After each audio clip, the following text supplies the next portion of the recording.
बिस्मिल्लाहिर्रहमानिर्रहीम, अस्सलाम वालेकुम। आज हम चैप्टर 12 के शॉर्ट क्वेश्चंस करने जा रहे हैं, लेकिन शॉर्ट क्वेश्चंस करने से पहले कुछ इंपॉर्टेंट बातें तो याद रखना है कि शॉर्ट क्वेश्चन में नंबर लेने के लिए आपने 3 बातों का लाजमी याद रखना है। वो 3 बातें कौन सी हैं? फर्स्ट पॉइंट ये है कि आप जितनी एग्जामिनर के लिए आसानी कर सकें, यानी कि एग्जामिनर को अपने पेपर्स के ज़रिए जितना आप खुश करेंगे वो उतना ही नंबरों के ज़रिए आपको खुश करेगा। ठीक है, तो पहला पॉइंट ये है कि कोशिश करनी है कि जो चीज़ क्वेश्चन में पूछी गई है उसके रिलेटिव एक शॉर्ट सा एक जो पहली लाइन आपकी होगी उससे रिलेटिव आपने येस और नो में उसका आंसर करना है, या येस और नो में ना भी करें तो क्वेश्चन से रिलेटिव जो उसने पूछी है चीज़ वो बस पहली लाइन में आपने लिख देनी है। जो सेकंड चीज़ है आपकी, ठीक है, सेकंड चीज़ ये है कि कहानियाँ नहीं लिखनी। कई बच्चे होते हैं कि एक 1.5 पेज भर देते हैं, ठीक है, 1-2 नंबर के क्वेश्चन के लिए। तो जब वो आप करेंगे तो एग्जामिनर बोर हो जाएगा, और जब एग्जामिनर बोर होगा या इरिटेट होगा तो वो फिर आपको भी इरिटेट कर देगा, यानी आपको नंबरों के ज़रिए क्या कर देगा? इरिटेट कर देगा। ठीक है, तीसरी चीज़ आपने ये याद रखनी है कि राइटिंग आपकी अच्छी होनी चाहिए। ठीक है, मेरी तरह नहीं होनी चाहिए, मतलब कि आपकी अच्छी राइटिंग होनी चाहिए ताकि आपको एग्जामिनर उसके जहन पे अच्छा एक इम्प्रेशन पड़े और आपको ज़्यादा नंबर दे सके। ठीक है, तो जैसे जैसे शुरू करेंगे वैसे वैसे और भी टिप्स आपको देते जाएंगे। तो चलिए शुरू करते हैं आज का पहला क्वेश्चन कि हमारे पहले क्वेश्चन में हमारे पास क्या पूछा गया है। तो पहले क्वेश्चन में हमारे पास पूछा गया है कि the potential is constant throughout a given region of space, is the electric field zero और non zero in this region, explain. ठीक है, वो कहते हैं कि एक हमारे पास क्या है, कोई भी रीजन है, कोई भी हमारे पास एक रीजन है, ठीक है, कोई भी स्पेस है या कोई भी रीजन है, वो कह रहा है कि इस पूरे रीजन में इलेक्ट्रिक पोटेंशियल, इस पूरे रीजन में हमारे पास पोटेंशियल क्या है? कांस्टेंट है, मतलब चेंज नहीं हो रहा। यानी अगर यहाँ पर मैं पोटेंशियल देखूँ, यहाँ पर पोटेंशियल देखूँ, यहाँ पर पोटेंशियल, इस पॉइंट पर पोटेंशियल, इस पॉइंट पर पोटेंशियल, इस पॉइंट पर पोटेंशियल, मतलब कि जिस मर्जी पॉइंट पर पोटेंशियल देखूँ वो क्या है? सेम है। ठीक है, तो बताएं कि क्या इस रीजन में इलेक्ट्रिक फील्ड ज़ीरो है या नॉन ज़ीरो है। ठीक है, क्वेश्चन को पहले समझा करें कॉन्सेप्ट वाइज। तो देखें, फ़र्ज़ करें फॉर एग्जांपल, रियलिटी नहीं, फॉर एग्जांपल कि इस पॉइंट पर इसका पोटेंशियल है 2 वोल्ट, यहाँ भी 2 वोल्ट, यहाँ भी 2 वोल्ट, यहाँ भी 2 वोल्ट, यहाँ भी 2 वोल्ट, यहाँ भी 2 वोल्ट, हर जगह 2 वोल्ट। क्या पोटेंशियल चेंज हो रहा है? मतलब 2 वोल्ट से 3 वोल्ट, 4 वोल्ट, 5 वोल्ट हो रहा है? नहीं हो रहा, पोटेंशियल कांस्टेंट है।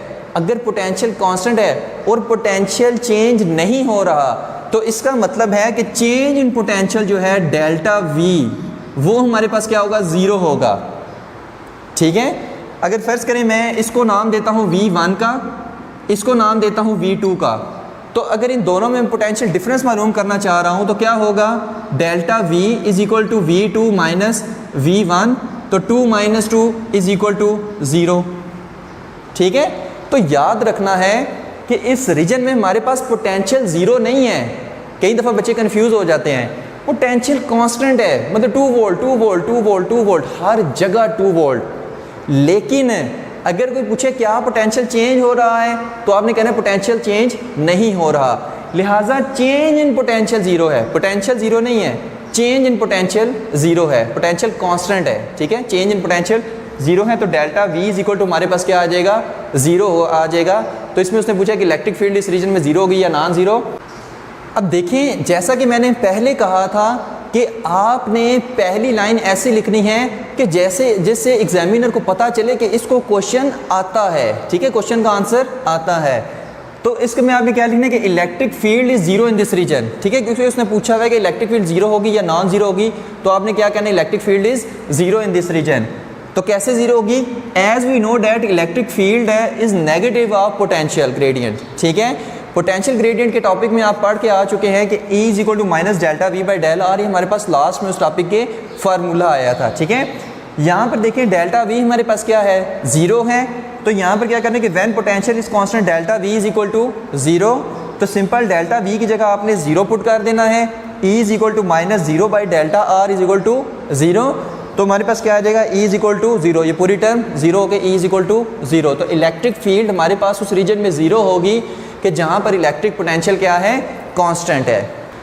अभी जो नेक्स्ट हमारे पास क्वेश्चन नंबर 2 आता है वो कौन सा है कि suppose that you follow an electric field line due to positive point charge, do electric field and potential increases और डिक्रीजेज। ठीक है, कि एक हमारे पास क्या है, पॉइंट चार्ज है, पॉजिटिव क्यू चार्ज है, ठीक है, और जिससे हमारे पास इलेक्ट्रिक फील्ड लाइंस क्या हैं, आउटवर्ड मूव कर रही हैं। ठीक है, आउटवर्ड मूव कर रही हैं।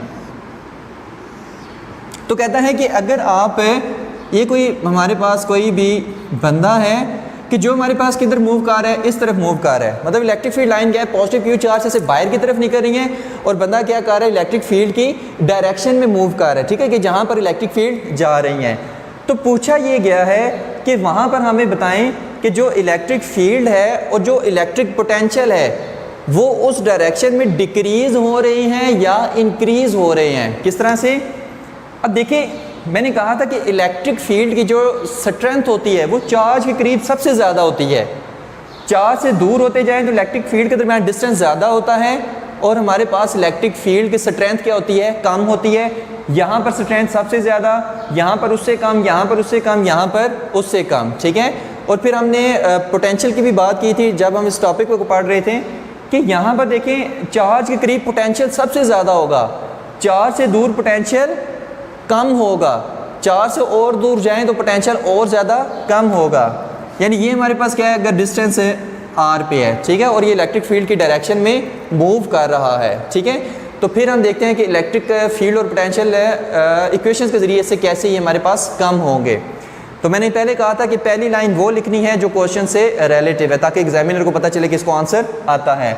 तो both electric field and potential will decrease, क्योंकि उसने पूछा था कि electric field and potential decrease करेंगे या इंक्रीज करेंगे, तो अब हमने उसको बता दिया कि ये क्या करेंगे, डिक्रीज करेंगे। तो इसी का आपको 1 नंबर वो दे देगा। ठीक है, आगे एक्सप्लेनेशन में ज़्यादा कहानियाँ नहीं लिखनी, शॉर्ट सा जो उसके रिलेटिव है वो बस लिखना है। We follow electric field line due to positive point charge. ठीक है, कि हम पॉजिटिव पॉइंट चार्ज की वजह से क्या करें, इलेक्ट्रिक फील्ड लाइन को फॉलो करें, जिस डायरेक्शन में वो जा रही है हम भी उसी डायरेक्शन में जा रहे हैं। We are moving away from the charge, distance r is increasing. ठीक है, कि जैसे जैसे हम चार्ज से अवे मूव करेंगे तो ये जो डिस्टेंस r है ये क्या करेगा, इंक्रीज करेगा।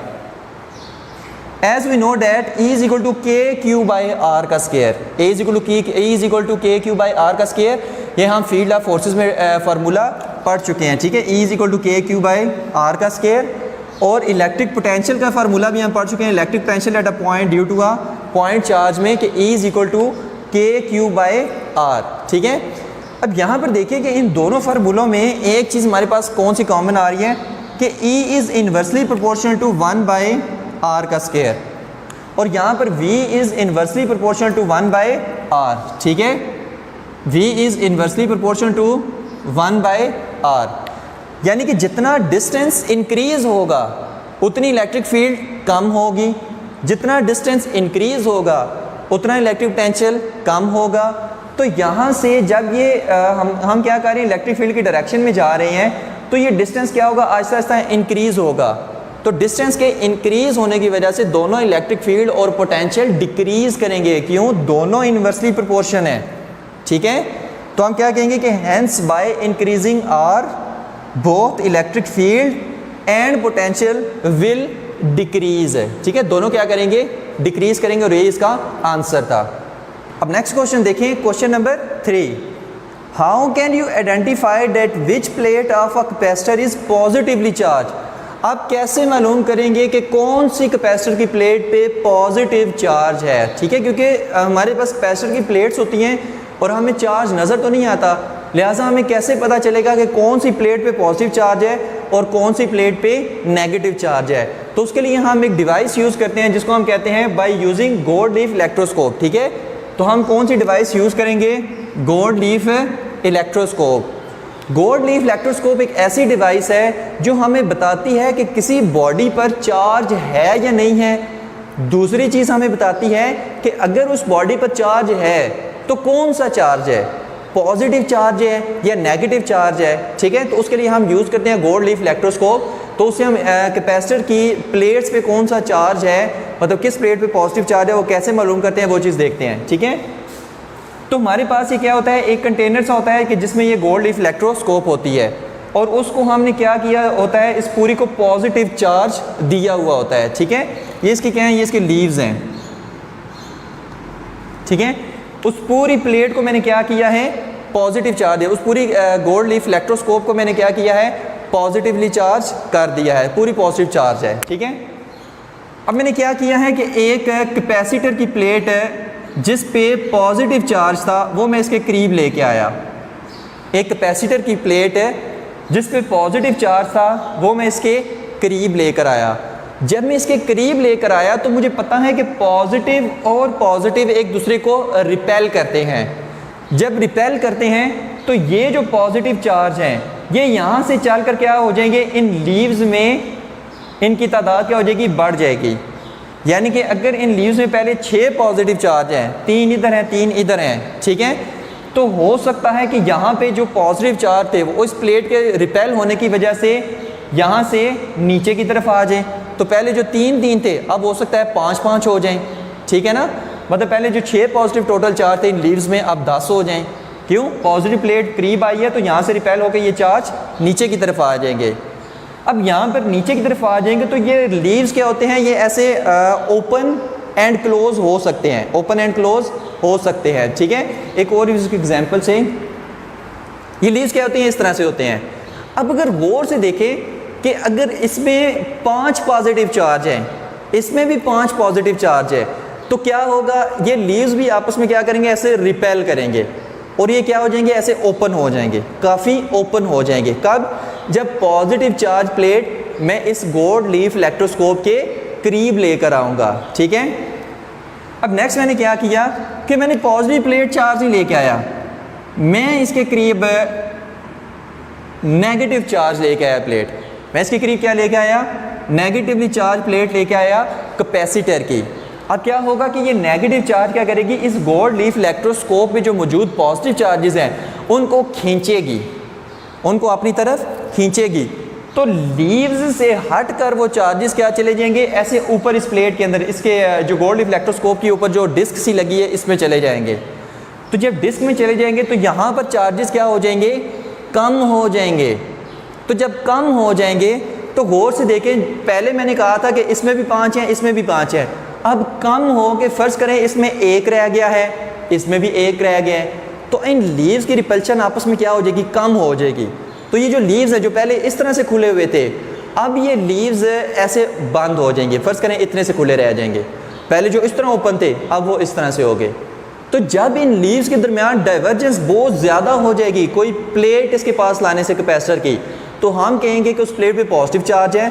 और जब इन लीव्स के दरमियान डाइवर्जेंस कम हो जाएगी तो हम कहेंगे कि जो प्लेट ऑफ कैपेसिटर हम इस गोल्ड लीफ इलेक्ट्रोस्कोप के पास लेके आ रहे हैं वो नेगेटिवली चार्ज है, ठीक है। तो ये डाइवर्जेंस हमें बताएगी गोल्ड लीफ इलेक्ट्रोस्कोप की, इन गोल्ड लीफ इलेक्ट्रोस्कोप में इन लीव्स की, कि आया कि कैपेसिटर की प्लेट पे पॉजिटिव चार्ज है या नेगेटिव चार्ज है। तो इसको लिखेंगे कैसे, कि by using gold leaf electroscope. जब ये कहेंगे तो एग्जामिनर को पता चल जाएगा कि इसको क्वेश्चन का आंसर आता है। Take a positively charge gold leaf electroscope, हमने एक positively charge gold leaf electroscope ले ली। Bring a plate of a capacitor close to its disc, एक कैपेसिटर की प्लेट इसके डिस्क के करीब हम लेके आएंगे। If divergence of the leaves increases, plate is positively charge, divergence of leaves increase होगी तो प्लेट पे क्या है, प्लेट पे क्या है, पॉजिटिवली चार्ज है। If divergence between the leaves decreases, plate is negatively charge. If the divergence between leaves decreases, plate is negatively charge, जो हम उसके पास लेके आ रहे हैं। तो इस तरह से हमें पता चलेगा कि कौन सी प्लेट ऑफ कैपेसिटर पे पॉजिटिव चार्ज है और कौन सी प्लेट ऑफ कैपेसिटर पे नेगेटिव चार्ज है। तो कोशिश करें कि इसी तरह पॉइंट्स में लिखें, सिंपल सा आंसर लिखें, ज़्यादा उसकी कहानियाँ ना लिखें। अब नेक्स्ट क्वेश्चन नंबर 4 हमारे पास आता है कि डिस्क्राइब द फोर्स और forces on a positive point charge when placed between parallel plates. कब, 2 केसेस उसने दिए हुए हैं कि with similar and equal charges, and B case उसने दिया हुआ है with opposite and equal charges. कह रहा है कि अगर हम दो प्लेट्स लें और पहले केस में इसको भी हम पॉजिटिव चार्ज दे दें, इसको भी हम पॉजिटिव चार्ज दे दें, मतलब सेम चार्जेस दे दें और दरमियान में एक पॉजिटिव चार्ज रख दें, तो इन दो प्लेट्स के दरमियान है, अगर दरमियान में कोई पॉजिटिव चार्ज है तो बताएं उस पे कितनी फोर्सेस लगेंगी। ठीक है, तो इसको भी करेंगे तो लाजमी एकदम समझ आएगा। ए पार्ट हम देख रहे हैं कि जब हमारे पास सिमिलर चार्जेस हों, दो प्लेट्स हों जिस पे सिमिलर चार्जेस हों, तो उसके दरमियान ये जो पॉजिटिव क्यू चार्ज रखा हुआ है इस पर कितनी फोर्सेस लगेंगी। तो पहला हम ए पार्ट देखने लगे हैं, इसके बाद हम बी पार्ट देखते हैं कि जब ये प्लेट्स अपोजिटली चार्ज होंगी। Net force will be zero. ठीक है, किस तरह से ज़ीरो होगी? अब देखें, ये पॉजिटिव चार्ज है तो ये जो हमारे पास प्लेट है पॉजिटिवली चार्ज पैरेलल प्लेट, ये इस पे इस डायरेक्शन में फोर्स लगाएगी कि मुझसे दूर हो जाओ। इसी तरह ये वाली प्लेट इस चार्ज पे फोर्स लगाएगी इस डायरेक्शन में कि मुझसे दूर हो जाओ, क्योंकि पॉजिटिव और पॉजिटिव एक दूसरे को रिपेल करते हैं, तो ये भी इस डायरेक्शन में फोर्स लगाएगी। मतलब कि अगर ये मेरे पास मार्कर है, ठीक है, मैं इस मार्कर को इधर खींच रहा हूँ तो फिर तो ये जा रहा है क्योंकि मैं एक ही तरफ फोर्स लगा रहा हूँ। लेकिन अब देखें, एक हाथ से मैं इस मार्कर को इधर खींच रहा हूँ, एक हाथ से मैं इस मार्कर को इधर खींच रहा हूँ, तो ये मार्कर किधर जाएगा? ये दरमियान में रहेगा, ना ये इधर जाएगा ना ये इधर जाएगा। क्यों? दोनों फोर्सेस क्या हैं? बराबर हैं। तो इसी तरह ये प्लेट चाह रही है कि ये चार्ज उधर चला जाए, ये प्लेट चाह रही है कि ये चार्ज इधर चला जाए, तो ये दोनों फोर्सेस एक दूसरे को कैंसिल कर देंगी और चार्ज ना इधर जाएगा ना इधर जाएगा बल्कि उधर ही रुका रहेगा। कब? जब दो सिमिलरली चार्ज पैरेलल प्लेट्स होंगी। Both plates repel the charge. ठीक है, दोनों प्लेट्स क्या करेंगी? चार्ज को रिपेल करेंगे अगर पॉजिटिव चार्ज बीच में पड़ा हुआ है तो। Both plate equal forces, both plate has equal forces on the charge but in opposite direction. ठीक है, both plates equal forces on the charge but in opposite direction. दोनों जो हमारे पास फोर्सेस है वो हैं तो इक्वल लेकिन अपोजिट डायरेक्शन में है। एक चाह रही है कि चार्ज इधर जाए, एक चाह रही है कि चार्ज इधर जाए। ठीक है, as a result net force on the charge will be zero. इसके रिजल्ट में क्या होगा कि net force on the charge क्या हो जाएगी? ज़ीरो हो जाएगी। ठीक है, तो अब हम देखते हैं केस बी कि जब ये अपोजिटली चार्ज पैरेलल प्लेट्स होंगी। अब क्वेश्चन 4 का ही हमारे पास बी पार्ट है कि जिसमें कहा गया है कि अगर two oppositely charge parallel plates हैं, ठीक है, अगर ये पॉजिटिव चार्ज है, पॉजिटिवली चार्ज पैरेलल प्लेट है, ये नेगेटिवली चार्ज पैरेलल प्लेट्स है और इन दोनों के दरमियान में हम क्या रख दें? कोई पॉजिटिव क्यू चार्ज रख दें, तो बताएं उस पे फोर्स या फोर्सेस कितनी लगेंगी या कितने मैग्नीट्यूड की होंगी या लगेंगी भी या नहीं लगेंगी। मतलब इस पे कितनी फोर्सेस लग रही हैं अगर ये two oppositely charge parallel plates के दरमियान में पड़ा हुआ है। तो सिंपल सी पहली लाइन वही कि डबल नेट फोर्स, कि जो इस पे नेट फोर्स लग रही है वो डबल हो जाएगी। किस तरह से? अब देखिए, ये वाली पॉजिटिव प्लेट क्या करेगी? इस चार्ज को धक्का मारेगी कि जाओ मुझसे दूर जाओ। क्यों? क्योंकि दोनों पॉजिटिव चार्ज है ना, तो रिपेल करेंगे, तो ये चार्ज इस चार्ज पे फोर्स लगाएगी इस डायरेक्शन में।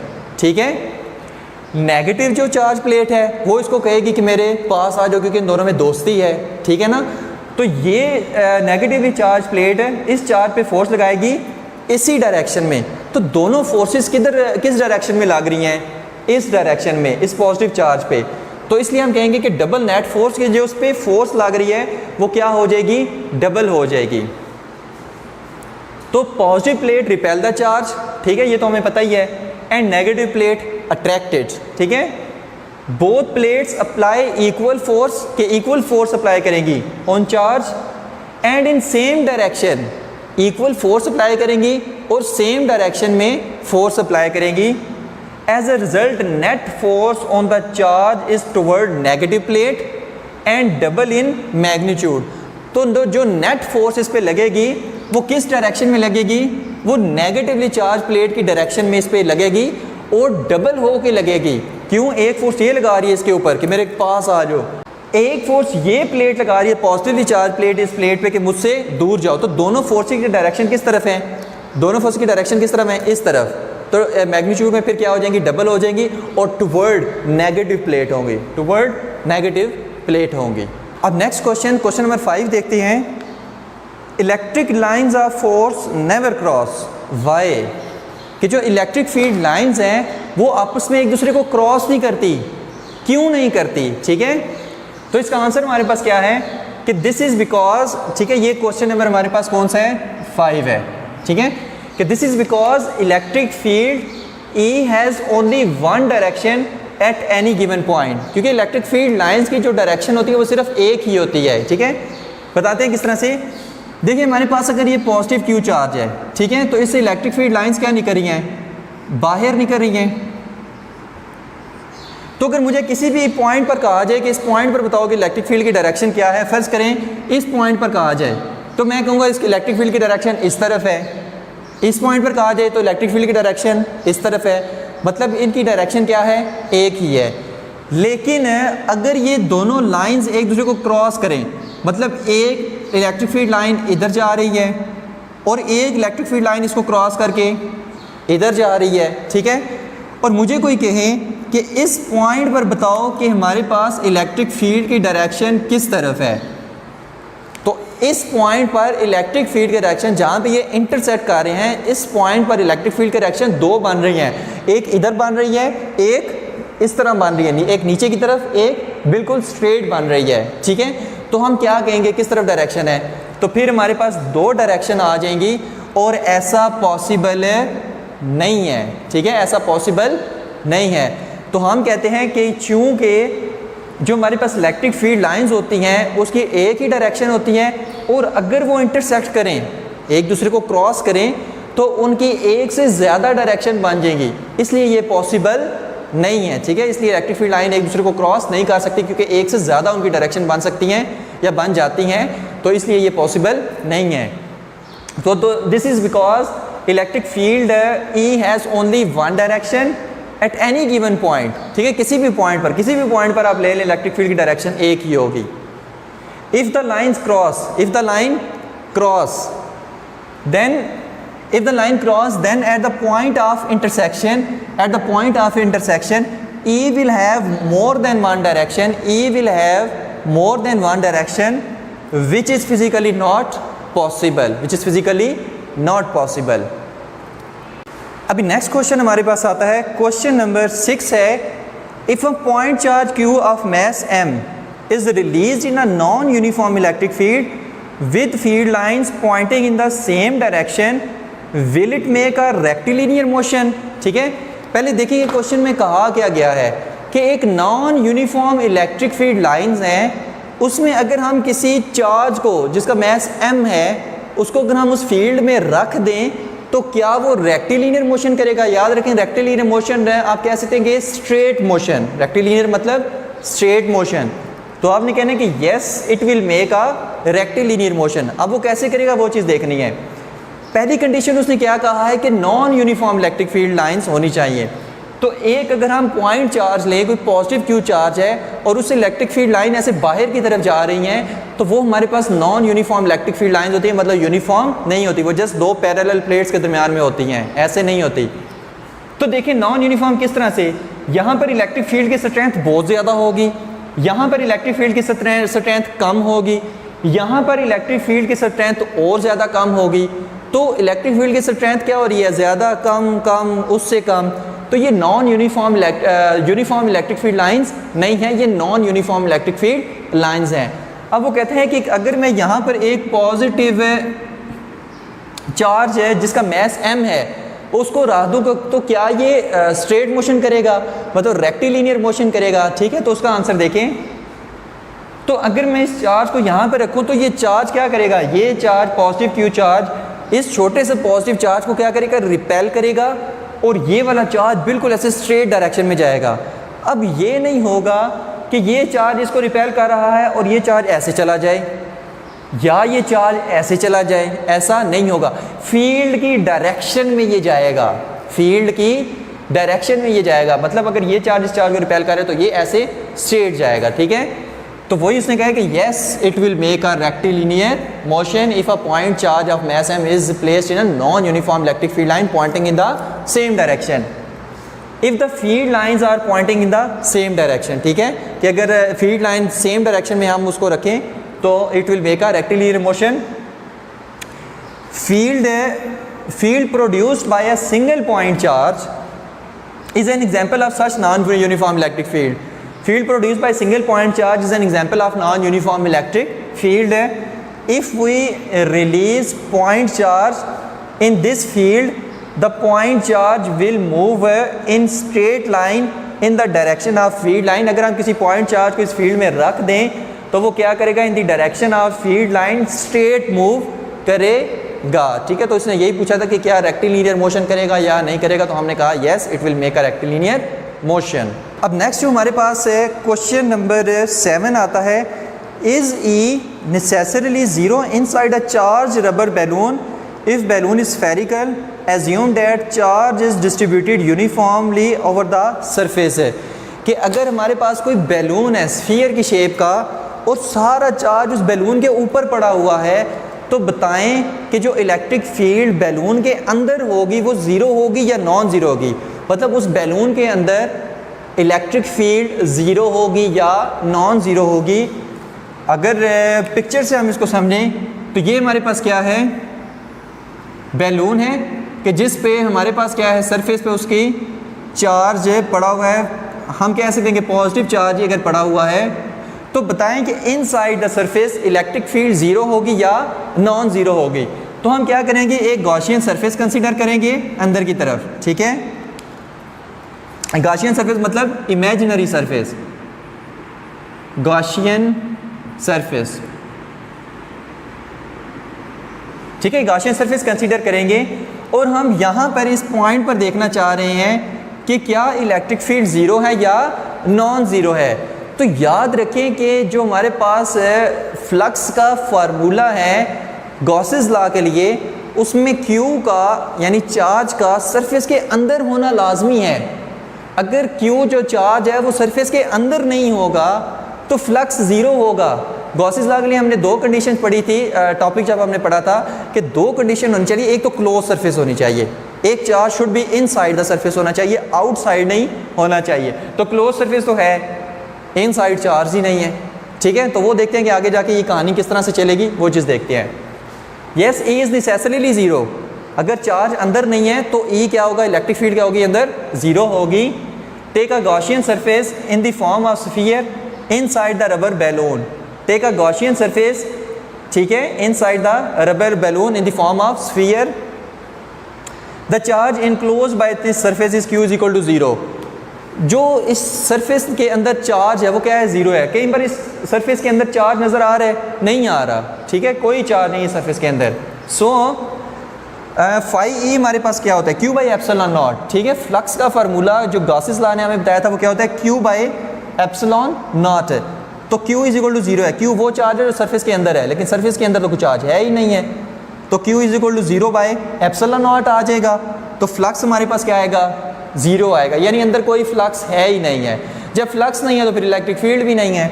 तो अगर हम दूसरे फार्मूले से इसको देखें, ई डॉट ए वाले फार्मूले से फ्लक्स के, तो ई डॉट ए यानी फ्लक्स हमारे पास क्या आ रहा है, ज़ीरो हमारे पास आ रहा है, ठीक है। तो यहाँ पे देखें कि अगर ई डॉट ए हमारे पास ज़ीरो आ रहा है तो दो ही कंडीशन है कि या तो ई ज़ीरो है तब इनका प्रोडक्ट ज़ीरो आ रहा है, या ए ज़ीरो है तब इनका प्रोडक्ट ज़ीरो आ रहा है। दोनों में से एक क्या है, ज़ीरो है। तो हम कहते हैं as A is not equal to zero so E is equal to zero, ठीक है।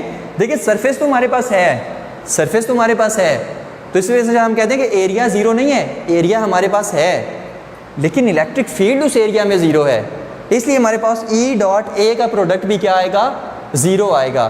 तो बस दो कंडीशन याद रखें, क्लोज सरफेस होनी चाहिए, इनसाइड द सरफेस चार्ज होना चाहिए, तब हमारे पास गॉसेस लॉ अप्लाई होगा, अदरवाइज नहीं हो सकेगा, ठीक है। तो क्योंकि इनसाइड चार्ज नहीं है इस वजह से हमारे पास इलेक्ट्रिक इंटेंसिटी की वैल्यू इस सरफेस के अंदर ज़ीरो होगी। अब नेक्स्ट क्वेश्चन देखें, क्वेश्चन नंबर 8 है तो थोड़ा सा ट्रिकी, लेकिन अगर इसका कॉन्सेप्ट समझ आ गया तो निहायत आसान है। Is it true that Gauss's law states that the total number of lines of force या forces crossing any closed surface in the outward direction is proportional to the net positive charge enclosed within the surface? कह रहा है कि क्या ये दुरुस्त है कि अगर हमारे पास क्लोज्ड एक सरफेस हो तो उसमें से, उस क्लोज सरफेस में से जितनी इलेक्ट्रिक फील्ड लाइंस पास करेंगी वो उस चार्ज पे डिपेंड करती हैं जो उसके अंदर है। तो येस इट इज़ ट्रू, ठीक है। किस तरह से कि देखिए अगर हमारे पास ये क्लोज सरफेस है, ठीक है, अगर इसमें एक चार्ज होगा तो फ़र्ज़ करें उस एक चार्ज में से 10 लाइंस गुजर रही हैं, 10 इलेक्ट्रिक फील्ड लाइन निकल रही हैं, तो इस सरफेस में से भी कितनी लाइंस गुजरेंगी? 1 2 3 4 5 6 7 8 9 10 इलेक्ट्रिक फील्ड लाइंस गुजरेंगी, ठीक है। लेकिन अगर यहाँ पर चार्ज ज़्यादा हो गया है, मतलब एक की बजाय 2 3 4 5 चार्ज हो गए हैं, ठीक है, तो उनकी भी इलेक्ट्रिक फील्ड लाइंस होंगी जो बाहर की तरफ जा रही होंगी, ठीक है। तो अगर दो फर्ज करें इसी तरह के चार्ज हैं तो 20 electric field lines of force इस सरफेस में से निकलेंगी। 3 चार्ज हैं तो 30 निकलेंगी, 4 चार्ज हैं तो 40 निकलेंगी, 5 चार्ज हैं तो 50 निकलेंगी। यानी जितना चार्ज अंदर होगा उतनी लाइंस ऑफ फोर्स क्या होंगी, इस सरफेस में से बाहर निकलेंगी। तो यही उनसे उन्होंने पूछा गया है कि क्या ये ट्रू है या नहीं है। अब नेक्स्ट बात कि देखिए हमने कहा था कि जितनी एक सर्टेन एरिया में से इलेक्ट्रिक फील्ड लाइंस गुजरेंगी उतना इसका फ्लक्स बढ़ेगा।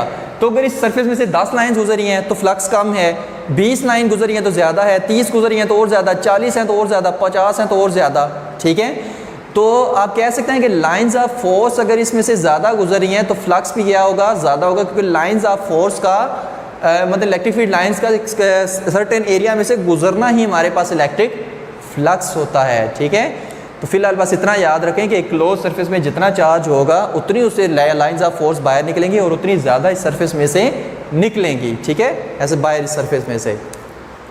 तो यस इट इज़ ट्रू, ठीक है। According to Gauss's law phi E is equal to Q by epsilon naught, phi is equal to Q by epsilon naught, where Q is charge enclose by the surface. तो 1 over epsilon naught into charge enclose by the surface जो Q होता है। तो यहाँ पे देखिए flux directly proportion है charge enclose by the surface. Flux direct, क्योंकि 1 ओवर एप्सिलॉन नॉट कांस्टेंट है, तो फ्लक्स डायरेक्टली प्रोपोर्शन है charge enclose by the surface, कि जितना ज़्यादा उस सरफेस के अंदर चार्ज होगा उतना ज़्यादा फ्लक्स होगा, और अगर जितना ज़्यादा फ्लक्स होगा तो उतनी ज़्यादा लाइंस ऑफ फोर्स क्या करेंगी, उस सरफेस में से बाहर निकलेंगी, ठीक है। तो चार्ज ज़्यादा तो लाइंस ऑफ फोर्स भी उस सरफेस में से जो बाहर निकलेंगी वो भी ज़्यादा होंगी। तो आगे कुछ भी नहीं करना, नहायत आसान क्वेश्चन है। जो क्वेश्चन का जो लास्ट 2 लाइंस है वही उठा के इसमें लिख देनी है। किस तरह से? So we can say that total number of lines of force crossing any closed surface in the outward direction is proportional to the net positive charge enclose in it, कि जितना नेट पॉजिटिव चार्ज उसके अंदर close है उतनी lines of force उस surface में से बाहर निकलेगी। अब इसका देखते हैं लास्ट क्वेश्चन, जो कि कौन सा है, क्वेश्चन नंबर 9।